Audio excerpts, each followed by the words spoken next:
Good morning, students. Today we will know about a very important lecture that is called control panels tools.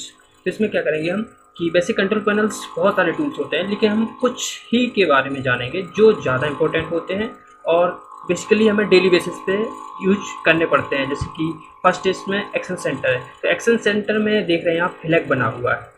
तो flag का मतलब क्या होता है, एक इंडिकेशन या सिग्नल होता है कि कुछ सिस्टम में कुछ ना कुछ प्रॉब्लम है या system is not working properly, और एक तरह से कह सकते हैं कि हमारा सिस्टम प्रॉपरली वर्क कर रहा है, इसका इंडिकेशन देता है। तो इसमें क्या रहता है, बेसिकली फ्लैग क्या शो करता है, सिक्योरिटी, कि हमारा सिस्टम सिक्योर है कि नहीं है, या सिस्टम में कोई प्रॉब्लम तो नहीं आई है, या कुछ भी अकर हो रहा है ऐसा। तो देखते हैं इसमें तीन ऑप्शन होते हैं सिक्योरिटी का।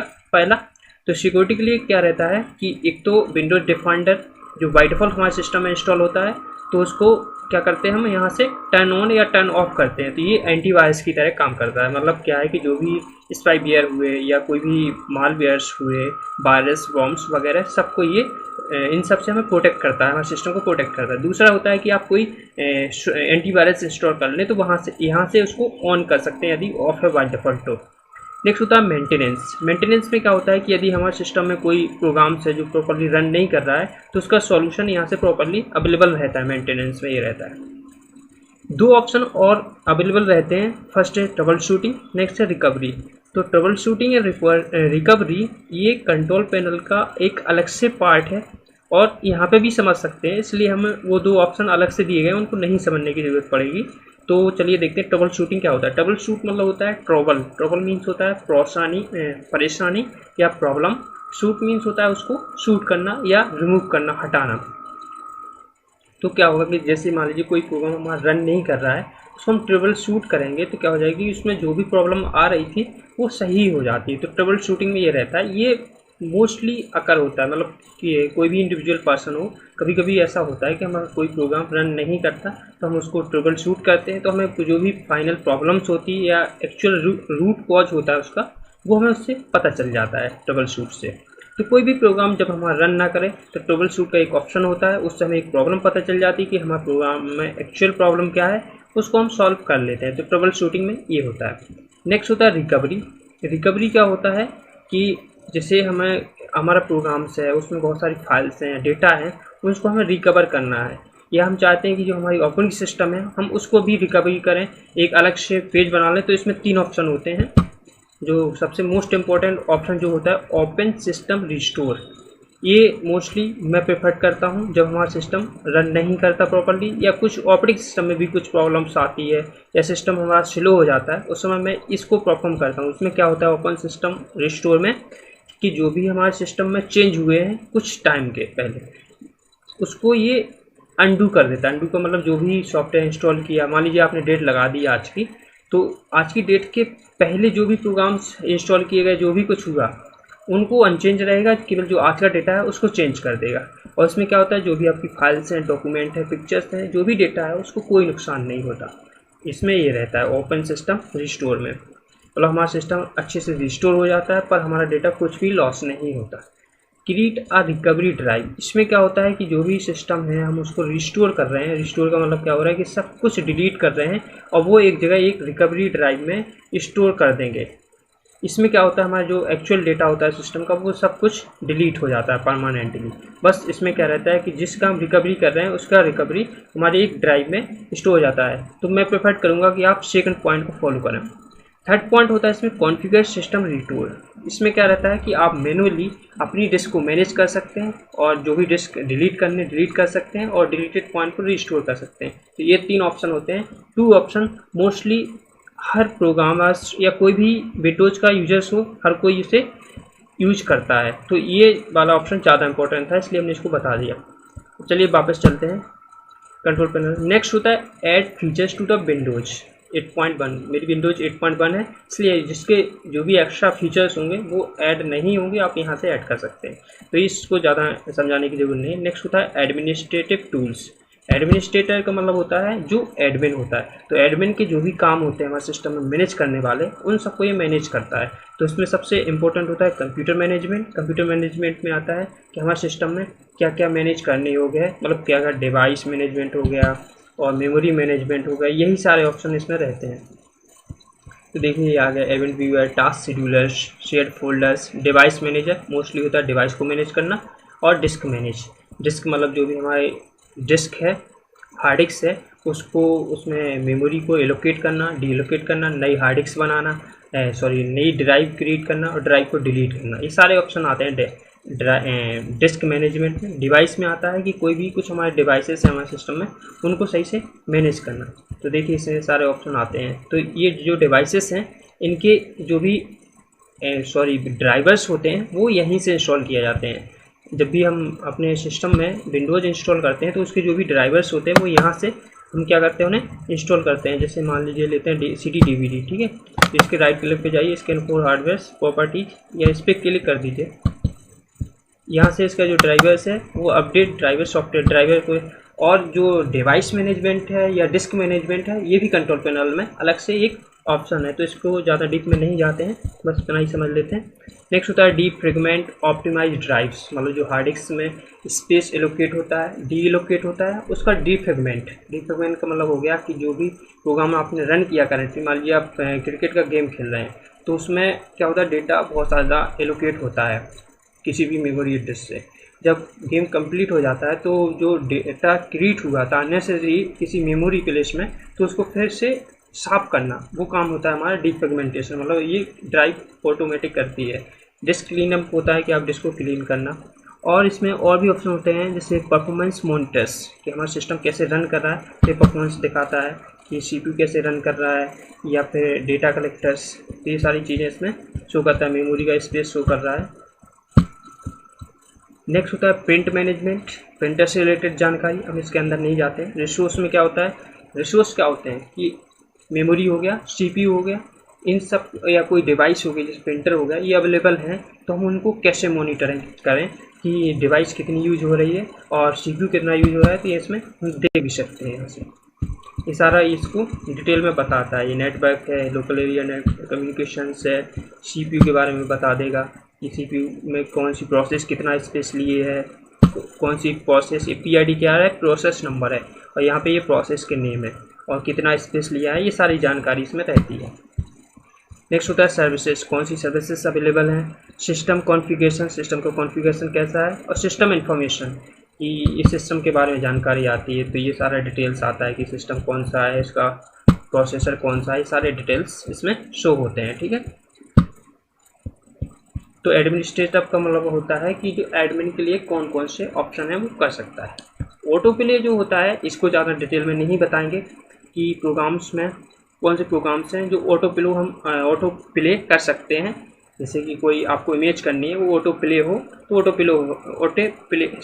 प्ले होगी, या कोई वीडियो भी ऑटो प्ले होगा। बिट लॉकर ड्राइव एन्क्रिप्शन का मतलब होता है कि आपकी जो ड्राइव है या डिस्क है उसे आप एनक्रिप्ट कर सकते हैं या पासवर्ड लगा सकते हैं इससे, ठीक है। कलर मैनेजमेंट होता है, जब भी आप गेम्स खेलते हैं या स्क्रीन का रेजोल्यूशन वगैरह करना हो उसके लिए यूज़ होता है, तो इसको हम नहीं बताएंगे। क्रेडेंशियल मैनेजर क्या होता है कि जो आपकी क्रेडेंशियल इन्फॉर्मेशन होती है, जैसे पासवर्ड हुआ, यूजर नेम हुआ, ये यहाँ पे स्टोर हो जाती है। तो जैसे कोई एप्लीकेशन की पासवर्ड रहेगा या विंडोज़ का पासवर्ड रहेगा, वो इसमें स्टोर रहेगा कि इंटरनेट पे आपने कौन सी साइट विजिट की थी, उस पर कहीं पासवर्ड, लॉगिन पासवर्ड होंगे, तो वो इसमें शो होते रहते हैं, यहाँ से आप देख सकते हैं। तो ये एक एडमिन के लिए बहुत अच्छा सोर्स है। नेक्स्ट होता है डेट एंड टाइम, तो इसको हम नहीं बताएंगे क्योंकि डेट एंड टाइम कैसे सेट करना है सब आप जानते हैं। डिफ़ॉल्ट प्रोग्राम्स क्या होता है कि जैसे मान लीजिए आपने वीडियो बाय डिफ़ॉल्ट लगा दिया कि वो VLC से ही प्ले होगा, तो यहाँ से देख सकते हैं कि आपके वीडियो बाय डिफ़ॉल्ट किस सॉफ्टवेयर से प्ले हो रहे हैं, या आपका जो ऑडियो किस सॉफ्टवेयर से प्ले हो रहा है। तो डिफ़ॉल्ट प्रोग्राम्स ये मोबाइल फ़ोन्स में भी होता है, हम जानते हैं। देखिए डिवाइस मैनेजमेंट में जो डिवाइस मैनेजर है, ये डिवाइस मैनेजमेंट वही है, ठीक है, इसको हम यहाँ नहीं बताएंगे। नेक्स्ट होता है डिवाइसेस एंड प्रिंटर्स, हमारे सिस्टम्स में कितने प्रिंटर्स कनेक्टेड हैं और कौन सी डिवाइस कनेक्टेड है, ये इससे बताता है। तो देखिए इसमें ये एक्चुअल में प्रिंटर्स वगैरह नहीं कनेक्टेड है, तो ये यहाँ से ये शो करता है। नेक्स्ट होता है डिस्प्ले। डिस्प्ले में बेसिकली क्या करते हैं कि जो हमारे डिस्प्ले है उसका एक्चुअल रेजोल्यूशन क्या है, कॉन्टेक्स्ट वगैरह, ये सब सारी चीज़ें शो करते हैं। ईज ऑफ एक्सेस सेंटर क्या होता है कि हमारे कंप्यूटर्स में हम कोई यूजर्स ऐसा है जो अच्छे से नहीं जानता है चलाना, तो वो क्या कर सकता है, ऑडियो स्टार्ट कर सकता है, या वर्चुअल, जब कीवर्ड हमारा काम नहीं करता तो वहाँ से हम वर्चुअल कीवर्ड ले सकते हैं इसमें, कॉन्ट्रैक्ट्स भी अपने सिस्टम की घटा बढ़ा सकते हैं। यहाँ से आप नरेटर सेट कर सकते हैं कि कोई भी प्रोग्राम आपको ओपन करना है तो आप उसको रिकॉर्ड करके प्लेस कर दीजिए, आपका प्रोग्राम ओपन हो जाएगा। स्टार्ट मैग्नीफायर्स ये क्या करता है कि जब कोई कंटेंट है वो ज़्यादा कंटेंट रहता है तो आप उसको जूम आउट कर सकते हैं, तो ये स्टार्ट मैग्नीफायर्स है। नेक्स्ट इसमें ऑप्शन होता है फैमिली सेफ्टी। फैमिली सेफ्टी का ये ऑप्शन ज़्यादा इंपॉर्टेंट है, क्योंकि इसमें क्या है कि जैसे मान लीजिए कोई चाइल्ड है आपके, ठीक है, चाइल्ड है या कोई भी फैमिली मेम्बर्स हैं और वो आपके सिस्टम पे अकाउंट बनाए हुए हैं, तो आप क्या कर सकते हैं, उनके अकाउंट को ट्रेस कर सकते हैं कि उन्होंने कौन सी साइट विजिट की, उस साइट पे क्या विजिट किया और कितनी देर तक वो पार्टिकुलर साइट पे सिस्टम पे विजिट की। ये सारा डिटेल्स इसमें फैमिली सेफ्टी में आता है, तो आपके जो भी यूजर्स हैं उन्हें आप देख सकते हैं। नेक्स्ट ऑप्शन होता है फाइल हिस्ट्री। फाइल हिस्ट्री क्या बताता है कि जो भी फाइल्स विजिट की गई हैं किसी यूजर के द्वारा, एडमिन उन्हें देख सकता है, ठीक है।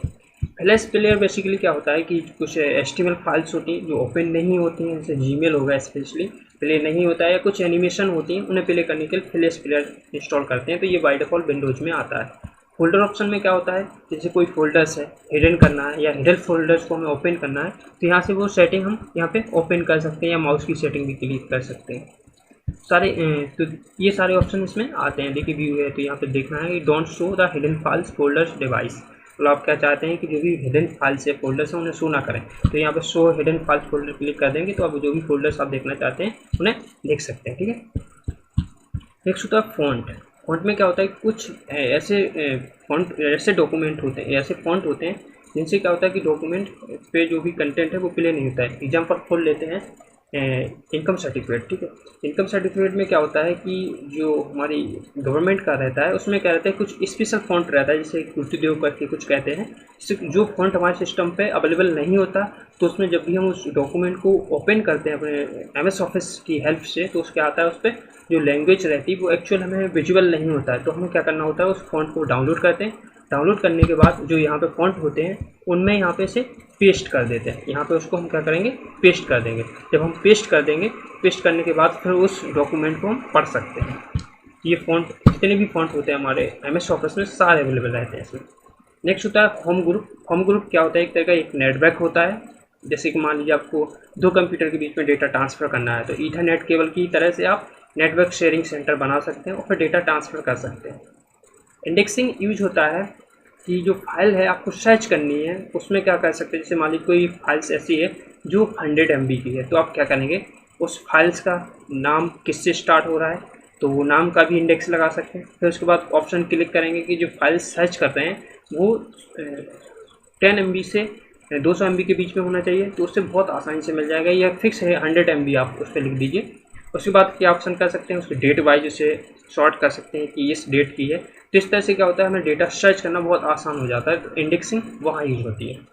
नेक्स्ट होता है इंटेल ग्राफिक्स मीडिया। एक्चुअली ये ग्राफिक्स के लिए है, जब हम गेम खेलते हैं तो उसमें ग्राफिक्स को हमें एडजस्ट करना होता है, तो उसके लिए ये ज़्यादा इंपॉर्टेंट नहीं है। नेक्स्ट होता है इंटरनेट ऑप्शंस। देखिए क्रोम है या बाय डिफ़ॉल्ट कोई भी ब्राउजर्स है, तो बाय डिफ़ॉल्ट विंडोज़ में क्या होता है इंटरनेट एक्सप्लोरर होता है माइक्रोसॉफ्ट का, जिसमें क्या रहता है इंटरनेट के ऑप्शन, मतलब इंटरनेट की सेटिंग करना या प्राइवेसी सेट करना, कौन सी साइट विजिट करनी चाहिए कौन सी नहीं विजिट करनी चाहिए, ये सारे ऑप्शन इसमें आते हैं, तो वो सब हम देख सकते हैं नॉर्मली। नेक्स्ट होता है कीवर्ड का। कीवर्ड जो रहता है कि कीवर्ड में आपकी जो की स्ट्राइक है तुरंत की, मतलब जो कीवर्ड की जो भी सेटिंग होती है वो इससे एडजस्ट होती है, हम इसको डिटेल में नहीं बताएंगे। नेक्स्ट होता है लैंग्वेज। लैंग्वेज में क्या कर सकते हैं यहाँ पे कि हिंदी इंग्लिश या जो भी लैंग्वेज है आपके सिस्टम की उसे यहाँ पे चेंज कर सकते हैं, इसको नहीं बताएंगे। लोकेशन में क्या होता है कि जो भी कंप्यूटर में आप लोकेशन सेट कर देंगे वो लोकेशन आपकी एक्चुअल लोकेशन नेट पर शो होती है, तो ये लोकेशन चेंज करने के लिए। नेक्स्ट है मेल के लिए, तो यहाँ से मेल से रिलेटेड जो भी इंफॉर्मेशन होगी कि मेल में कॉन्टैक्ट ऐड करना या मेल के सॉफ्टवेयर को कुछ मैनेज करना, तो मेल से रिलेटेड जो भी डेटा होता है वो इसमें हम एडजस्ट करते हैं, ठीक है। मेल 32 बिट और मेल दोनों सेम ही है, बस आर्किटेक्चर का डिफरेंस है, ये 64 है, ये 32 बिट है। माउस होता है, तो माउस की सेटिंग में क्या होता है कि जैसे जो माउस होते हैं, तो माउस में क्या होता है राइट क्लिक करने पर कुछ और आता है, लेफ़्ट क्लिक करने पर कुछ और आता है, या जो आप एरो देख रहे हैं एरो की जगह आप क्या कर सकते हैं इसमें हैंड यूज कर सकते, हैंड बना सकते हैं, या इसमें हॉर्स बना सकते हैं, या रनिंग या पॉइंट्स, केवल पॉइंट्स शो कर सकते हैं, या आपको क्या करना पड़ता है, जैसे माउस को ओपन करना है तो डबल क्लिक करना पड़ता है, आप उस पर सिंगल क्लिक भी सेट कर सकते हैं। ऐसी बहुत सारी इसमें सेटिंग होती हैं, तो वो सेटिंग आप यहाँ से लगा सकते हैं। ठीक है, ये सारी ऑप्शन आती है, पॉइंटर कैसा होना चाहिए, पॉइंटर ऑप्शन क्या है, व्हील क्या है, इन सबको नहीं बताएंगे, हम जान सकते हैं। नेटवर्क एंड शेयरिंग सेंटर्स, यहाँ से क्या होता है कि जब भी हमें अपने कंप्यूटर को या सिस्टम को किसी दूसरे सिस्टम पे कनेक्ट करना होता है तो उसका यूज़ करते हैं। जैसे जब भी दो कंप्यूटर के बीच में डेटा ट्रांसफ़र होता है ईथरनेट केबल के द्वारा, तो उसको हम यहाँ से सेटअप करते हैं। ठीक है, ये ऑप्शन कुछ ज़्यादा इंपॉर्टेंट है जब भी हम डेटा ट्रांसफ़र करते हैं दो डिवाइस के बीच में। तब ये नोटिफिकेशन एरिया आइकन्स होते हैं कि जो भी टास्क बार होता है उस पर कौन कौन से सॉफ्टवेयर हैं, जैसे पावर है तो पावर का बटन शो होता है, वॉल्यूम का बटन शो होता है, नेटवर्क का होता है, इस तरह से ये सारे ऑप्शन शो होते हैं, उनको हम यहाँ से चेंज कर सकते हैं उनकी नोटिफिकेशन को, ये सारा इसमें आता है। नेक्स्ट है पर्सनलाइजेशन। ठीक है, personalisation and display they both are different options like. तो पर्सनलाइजेशन में क्या होता है कि आप अपने सिस्टम में, मतलब डेस्कटॉप के जो भी स्क्रीन सेवर है या वॉलपेपर्स है या उस पर साउंड एडजस्ट करनी है, ये सारी चीज़ें पर्सनलाइजेशन से होती हैं। तो जब भी कोई नया यूजर्स होता है सबसे पहले यही ऑप्शन सीखता है, तो जब भी डेस्कटॉप पे होते हैं राइट क्लिक करते हैं, वहाँ से हम उसमें वॉलपेपर सेट कर सकते हैं, तो इस ऑप्शन को हम नहीं बताएंगे। नेक्स्ट है phone and modem. Phone and modem में क्या होता है कि जब हम अपने सिस्टम पे नेट चलाते हैं मॉडेम की हेल्प से, तो वहाँ मॉडेम की सेटिंग रहती है, तो ये बाय डिफ़ॉल्ट सेटिंग रहती है, अदरवाइज हम इसको एडजस्ट कर सकते हैं। तो ये option actually this time outdated हो चुका है, क्योंकि आपके सिस्टम में यदि हॉटस्पॉट नहीं है तभी आपको रिक्वायरमेंट होगी, अदरवाइज कोई रिक्वायरमेंट नहीं होती है। नेक्स्ट होता है पावर ऑप्शन। पावर ऑप्शन में क्या होता है कि आपकी जो भी बैटरी है उसको कितनी देर टिकना चाहिए, कितनी देर चलना चाहिए, आप यहाँ से उसे सेट कर सकते हैं, या आप उसकी परफॉर्मेंस बढ़ाना चाहते हैं तो यहाँ पे इसमें 3 ऑप्शन होते हैं, balanced, power saver, high performance. High performance में क्या होता है कि आपके जो सिस्टम के प्रोग्राम्स हैं वो थोड़ी फास्ट यूज होते हैं, क्योंकि उस समय CPU की जो यूज है वो काफ़ी बढ़ जाता है। तो पावर सेवर इस तरह से आप उसमें ऑप्शन सेट कर सकते हैं, जो भी ऑप्शन सेट करना चाहते हैं। ठीक है, नेक्स्ट होता है प्रोग्राम्स एंड फीचर्स। कोई सा प्रोग्राम आपको अनइंस्टॉल करना हो तो यहाँ से उसको अनइंस्टॉल कर सकते हैं, या देख सकते हैं कि हमारे सिस्टम में कौन कौन से प्रोग्राम्स इंस्टॉल हैं। ऐसे कुछ ऐसे भी प्रोग्राम्स होते हैं जो अननेसेसरी इंस्टॉल हो जाते हैं, वो एक्चुअली वो वायरस हो सकते हैं या कीलॉगर्स हो सकते हैं, तो वहाँ उन सबको हम यहाँ से अनइंस्टॉल कर सकते हैं। नेक्स्ट होता है रिकवरी। जब हम एक्शन सेंटर पढ़ा रहे थे फर्स्ट यहाँ पे, तो उसमें क्या था, हमने रिकवरी का ऑप्शन देखा था, तो इसमें भी वही सेम है, ये वही रिकवरी है। तो देखिए, create recovery drives, open system restores configurations. तो ऑलवेज प्रेफर कौन सा, ओपन सिस्टम रिस्टोर, जो कुछ नहीं जानता हो। नेक्स्ट है रीजन। रीजन में क्या होता है, एक्चुअली रीजन में आपकी लोकेशंस, डेट, टाइम, ये सारा ऑप्शन होता है। रिमोट डेस्कटॉप कनेक्शन में क्या होता है कि जब हम अपने पीसी से किसी मोबाइल्स को कनेक्ट करना हो, या पीसी को किसी रिमोट सेक्शन पे, मतलब रिमोट मीन्स होता है दूर, कि जैसे आपका ये कंप्यूटर्स हो गया यूपी, ठीक है, और दूसरा कंप्यूटर्स हो गया हमारा दिल्ली या दूसरे 2 कंट्रीज़ में, तो उनको कनेक्ट करना हो तो रिमोटली कनेक्शन के लिए क्या होता है, हम यहाँ से सेटिंग करते हैं, तो यहाँ से उस सिस्टम को कनेक्ट कर सकते हैं। तो इसमें कुछ सेटिंग्स होती हैं, यहाँ से उसको सेट किया जा सकता है। अभी हमारा सिस्टम किसी से कनेक्टेड नहीं है, यहाँ से उसको सेट कर सकते हैं। और इसी बेसिकली इसके लिए पीसी रिमोट रिसीवर करके कुछ सॉफ्टवेयर होता है, उससे हम कनेक्ट करते हैं मोबाइल्स को पीसी से। साउंड में क्या होता है कि साउंड की जो भी सेटिंग है, रिकॉर्ड करना, ये सारी सेटिंग यहाँ से एडजस्ट की जाती हैं। तो ये ऑप्शन काफ़ी ज़्यादा इंपॉर्टेंट है, क्योंकि जब भी हम इंस्टॉल करते हैं, मतलब रिकॉर्डिंग करते हैं या कुछ भी, तो इसको एडजस्ट किया जाता है। तो रिकॉर्डिंग में क्या होता है, कुछ माइक पे ये इसकी भी सेटिंग कर सकते हैं। इसमें लिसन करना है कि जो भी हम बोल रहे हैं तो उसको यहाँ से एडजस्ट कर सकते हैं। ठीक है, जो भी साउंड की सेटिंग होती है तो यहाँ से होती है। स्पीच रिकग्निशन का मतलब हो गया कि हम जो कोई भी यूजर्स है जो केपेबल नहीं है ज़्यादा टाइप करने में, तो वो क्या कर सकता है कि अपने जो भी सर्च ऑप्शन है, सर्च ऑप्शन पे जो भी वर्ड टाइप करना है उसको बोल के टाइप कर सकता है। तो ये मोबाइल में जो फीचर्स होता है वही फीचर्स में भी है। स्टोरेज स्पेसेस में क्या होता है कि कुछ एक्स्ट्रा हार्ड डिस्क को आप इंस्टॉल कर सकते हैं, लगा सकते हैं अपने सिस्टम में, और जो भी प्रोग्राम्स डेटा, जैसे RAID होता है, redundant array of independent data, उसमें क्या रहता है कि जो भी प्रोग्राम्स हैं वो मल्टीपल लोकेशन पे स्टोर होंगे। यहाँ से ऐसा सेट कर सकते हैं, तो जिससे क्या रहेगा कि यदि सिस्टम में कुछ प्रॉब्लम्स होती है या एक जगह से डेटा लॉस होता है तो दूसरी जगह पर रहेगा। एक्चुअली इससे प्रॉब्लम ये रहेगी कि हमारे कंप्यूटर्स में या सिस्टम्स में रिडंडेंसी या डुप्लीकेसी बढ़ जाएगी, लेकिन इससे बेनिफिट ये रहेगा कि हमारा डेटा सिक्योर रहेगा। सिंक्रोनस सेंटर, इसको नहीं बताएंगे। सिस्टम में क्या होता है कि जो भी सिस्टम की इंफॉर्मेशन है हमारे, जैसे डिवाइस एडमिनिस्ट्रेट टूल्स में हम देख चुके हैं इसमें कि हमारा कौन सा कंप्यूटर है, कंप्यूटर का नेम क्या है, इसका वर्जन कौन सा है, कितने CPU है और कितनी मेमोरी है, कितनी रैम है, सारी जानकारी इसमें आती है। Task bar and navigation, task bar पे कौन सा डेटा शो होना चाहिए या नेविगेशन में आप कौन सी फाइल पे जा सकते हैं, ये सारा डिटेल्स इसमें रहता है। ट्रबल शूटिंग और रिकवरी हम देख चुके हैं इसमें एक्शन सेंटेंस में, कि जैसे कोई भी प्रोग्राम चल रहा है उसको कोई प्रोग्राम्स को चलने में कुछ प्रॉब्लम्स आ रही है रन करने में, तो उसको हम टेबल शूट करके सही कर सकते हैं। यूजर अकाउंट, ये ऑप्शन ज़्यादा इम्पोर्टेंट है क्योंकि जो भी यूजर्स अकाउंट बनाते हैं या एडमिन किसी यूजर अकाउंट को रिमूव कर सकता है, उस अकाउंट को सेट कर सकता है कि उसको किस लेवल का अकाउंट देना है, मतलब लोकल अकाउंट लोकल यूजर है या एडमिन यूजर्स है, यहाँ से उसको बनाया, या कोई नया यूजर्स क्रिएट करना है तो यहाँ से उसको बनाया जा सकता है यूजर अकाउंट से। देखिए जो एक्शन सेंटर था उसमें हम सिक्योरिटी की बात कर रहे थे, तो उसमें विंडोज़ डिफेंडर का हमने नाम लिया था। तो एक्चुअली विंडोज़ में विंडोज़ डिफेंडर बाय डिफ़ॉल्ट होता है, एक तरह का ये एंटीवायरस सॉफ्टवेयर होता है जो फ्री ऑफ कॉस्ट होता है। यदि आपका विंडोज़ ऑपरेटिंग सिस्टम है तो आप इसको यहाँ से एक्सेस कर सकते हैं या ऑन कर सकते हैं, तो ये एंटीवायरस की तरह काम कर सकता है। इसको बार बार आप इसको अपडेट भी कर सकते हैं।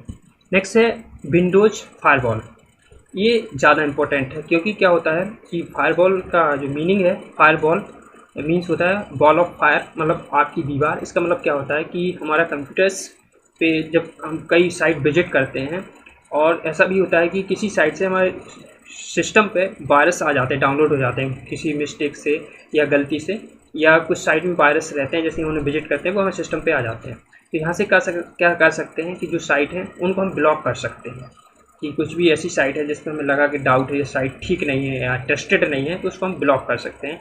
या कोई भी एप्लीकेशन आपने अपने कंप्यूटर में इंस्टॉल किया है, आप चाहते हैं कि वो एप्लीकेशन इंटरनेट से ना कनेक्ट हो, मतलब उस एप्लीकेशन को आप सिक्योर रखना चाहते हैं, आप चाहते हैं कि वो application as a offline show हो, तो आप क्या कर सकते हैं, पोर्ट 724 या कुछ होता है पोर्ट, वो पोर्ट हमें क्लोज करना होता है, जिससे क्या होता है कि जो भी हमारा प्रोग्राम से वो इंटरनेट से कनेक्ट नहीं होगा। जब कनेक्ट नहीं होगा तो कोई भी डेटा हमारे सिस्टम पे नहीं आएगा या उसका कोई अपडेट नहीं होगा, जिससे क्या होगा, वायरस नहीं आते हैं। तो एक तरह से ये कह सकते हैं एक पुलिसमैन है जो क्या करता है कि जो भी कुछ ऐसी साइट हैं जिन पर हमें ट्रस्ट नहीं है, उन साइट को ये विजिट नहीं करने देता, उन्हें ब्लॉक कर देता है। तो फायरवॉल क्या होता है, जैसे वाईफाई होते हैं, कैंपस वाईफाई, उनमें एक डिवाइस इंस्टॉल होता है, मतलब फायरवॉल छोटा कंसेप्ट नहीं है। तो विंडोज़ जो ऑपरेटिंग सिस्टम है, क्या होता है फायरवॉल, इसमें बाय डिफ़ॉल्ट अपना एक सॉफ्टवेयर रहता है। तो फायरवॉल एक तरह का सॉफ्टवेयर है जो हमारे सिस्टम को क्या करता है, प्रोटेक्ट करता है या सिक्योर बनाता है। विंडोज़ मोबिलिटी सेंटर, इसमें क्या होता है, कुछ बेसिक सेटिंग होती हैं जो यहाँ से हमने यूज कर सकते हैं, जैसे कि मान सकते हैं यहाँ से डिस्प्ले की ब्राइटनेस बढ़ाना, या जो ऑडियो है उसको म्यूट करना, या ये देखना कि हमारी जो बैटरी है कितनी चल रही है, डिस्प्ले कनेक्टेड है, ब्राइटनेस बढ़ाना, वॉल्यूम चेंज करना, ये सारी चीज़ें यहाँ से चेंज कर सकते हैं। ठीक है, तो इसमें क्या होता है, स्मॉल ऑप्शन रहते हैं, तो ठीक ये ऑप्शन वैसे एक्चुअली अच्छा है। विंडोज़ अपडेट में क्या होता है कि जो भी हमारे विंडोज़ है उसे हम अपडेट यहाँ से चेक कर सकते हैं कि कोई नया अपडेट तो नहीं आया, और उसको या तो डिफ़ॉल्ट कर सकते हैं कि जब भी कोई नया अपडेट आएगा तो आपसे पूछेगा, या अपने आप अपडेट होने लगेगी हमारे विंडोज़। या फिर क्या होता है इसमें कि इसको मैनुअली कर सकते हैं कि हम जब चाहें तब इसको विजिट करके इसको विंडोज़ को अपडेट कर सकते हैं। तो मेरे हिसाब से बाय डिफ़ॉल्ट ज़्यादा बेटर है, क्योंकि क्या होगा कि जब भी हमारी विंडोज़ अपडेट होती रहेगी तो आपका सिस्टम जो होता है वो सिक्योर होता रहता है, क्योंकि उसमें क्या होती है, कुछ बग हैं या इशू हैं वो इससे एलिमिनेट हो जाते हैं अपडेट से। बैक फोल्डर्स, कौन से फोल्डर्स में आप काम कर रहे हैं, ये सब यहाँ से सेट कर सकते हैं। तो आज के टॉपिक में हमने ये देखा कि कंट्रोल पैनल्स के कौन कौन से कंट्रोल टूल्स होते हैं जिनका हम यूज करके अपने सिस्टम को अच्छी तरह से यूज कर सकते हैं। तो एक्चुअली टूल्स बहुत सारे हैं, अगर हम एक टूल्स को देखेंगे तो इसको ज़्यादा डीप में जाना पड़ेगा, इसलिए हमने क्या किया, सिर्फ इनका ओवरव्यू लिया है। यदि आप चाहते हैं किसी और टूल्स को डीप में जाएँ तो आप कमेंट करना, हम उसको बताएंगे।